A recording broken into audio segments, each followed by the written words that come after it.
Hello দর্শক, আসসালামু আলাইকুম। যারা স্ত্রীর কাছে সময় পান না, যারা স্ত্রীর কাছে সংস্পর্শে যাওয়ার পরে যাদের পানি তরল পদার্থটা বের হয়ে লিঙ্গটা একেবারে নিস্তেজ হয়ে যায়, তাদের জন্য আজকের ভিডিওটা। আশা করি সম্পূর্ণ ভিডিওটি দেখবেন আপনার উপকারের স্বার্থে। তো আপনারা জানেন যে গাছগাছালি মানুষের কত বড় উপকার করে থাকে।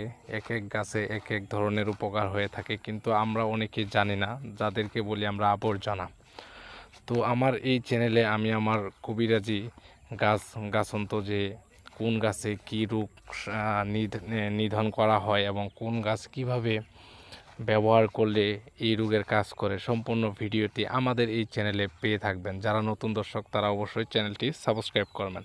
তো আজকে আলোচনা করতেছি এবং স্ক্রিনে দেখাচ্ছি যে গাছটি, এই গাছটির মাধ্যমে আপনি আপনার যৌন শক্তিটাকে অনেকাংশে বৃদ্ধি করে নিতে পারবেন। যারা 2 মিনিটও টিকতে পারে না, তারা প্রায় 30 মিনিট প্লাস আপনি আপনার স্ত্রীর সাথে সময় পাবেন। তো আশা করি সম্পূর্ণ ভিডিওটি দেখবেন। তো আমি দেখাচ্ছি বনলতি গাছ। তো এই গাছটি আপনার এলাকায় কী গাছ নামে চিনে থাকেন তাহলে অবশ্যই কমেন্ট বক্সে জানিয়ে দিবেন।